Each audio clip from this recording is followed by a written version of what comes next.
Chapter 1 The beginning of the collapse of the sky. Tick tick. The scarlet blood dripped onto the ground and the smell of blood filled the entire grocery store with the blood flowing like a stream. What am I doing? Ron, who was slumped on the ground, looked at the blood-stained dagger in his hand with a blank face. The palm of his other hand covered his heart and a hideous bloody wound under his fingers slowly closed under an unknown force. The scar faded in the blink of an eye, leaving only a feeling of weakness echoing in his body. He was thinking, who am I? Where am I? What am I doing? As soon as the thought came up, Ron's head suddenly throbbed with pain. It was as if a red crowbar pried open his skull and stabbed into his brain fiercely. Ah! Ron rolled on the ground, wailing in pain. The blood-red clothes on his body were stained with blood from the pool of blood in the stream, becoming even more scarlet. In that torture-like pain, his 3 philosophical questions had answers. His name is Koya. This is the town where the 16th branch of the Navy is located. He is committing suicide. The dagger pierced his heart and he died little by little in pain. The scene where the sky and the earth were darkened made people think of the pain of the screen slowly going black. Pain. It hurts so much. Some people are alive but dead, and some people are dead but still alive. Ron is the latter. When the pain receded like a tide, Ron obtained the broken memory of his predecessor, Koya.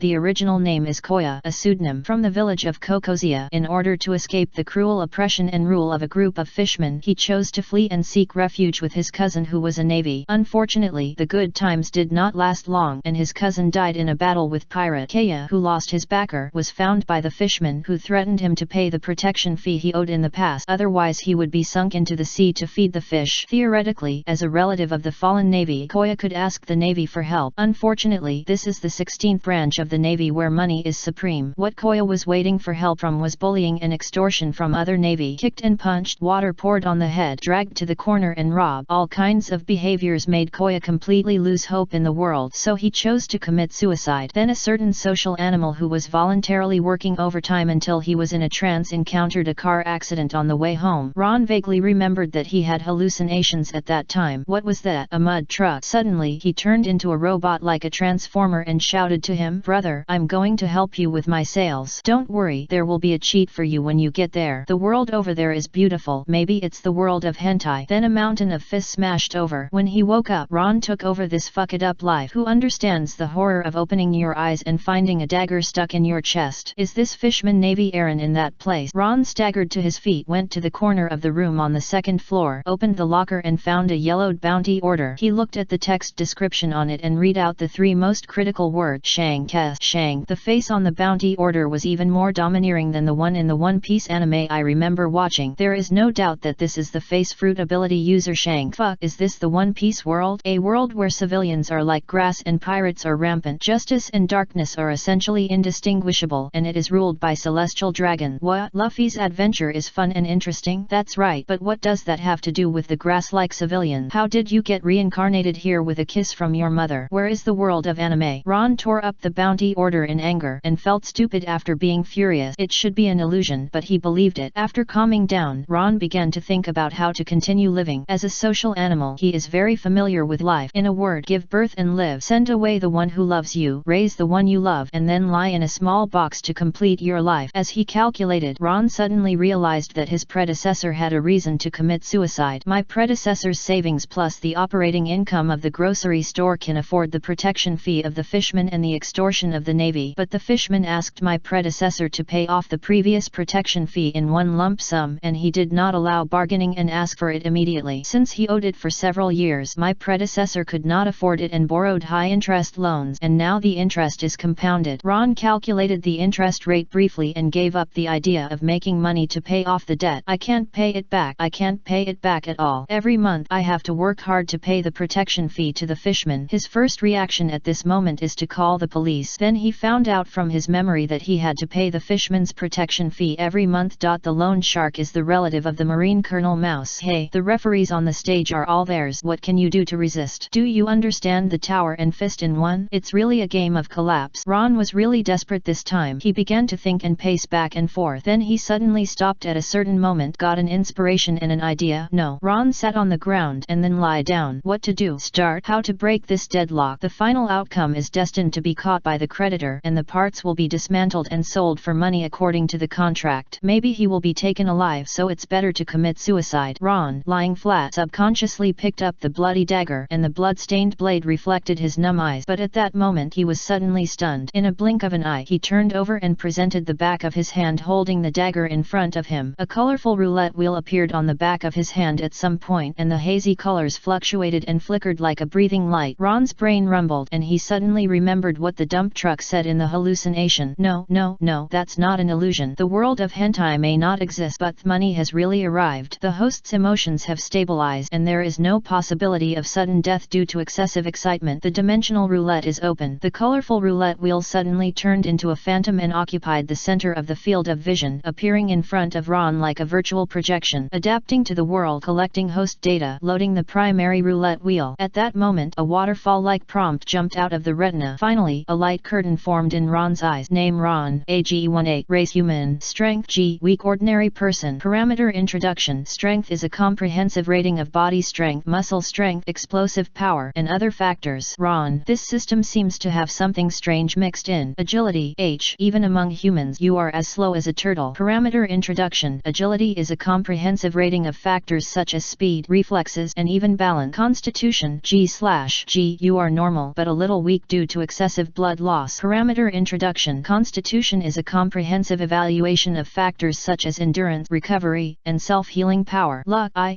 your luck is very bad now, and the breath of the god of death is already ringing in your ears. Parameter introduction. Luck is a comprehensive evaluation of the probability of personal fortune and misfortune. P.S. I originally wanted you to give the driver Mr. I gave you a good comment, but now it seems that he should go hang street lamps. As my first customer, you seem to be dying. Charm E, your appearance is superior to that of normal human. Parameter introduction. Charm is a comprehensive rating of the attractiveness of appearance, temperament, language, and behavior to others. P.S. What? You are an ordinary Louis Koo? Damn it, get out of here. Features none. Parameter introduction. Features are a classification rating of special abilities such as immortality and regeneration. At this moment, Ron realized that his plugin did exist, but there seemed to be a person who loved to complain in the system that P.S. Is this thing reliable? Ron didn't know, but he knew that this was his last straw, and his rational mind was in a mess at the moment.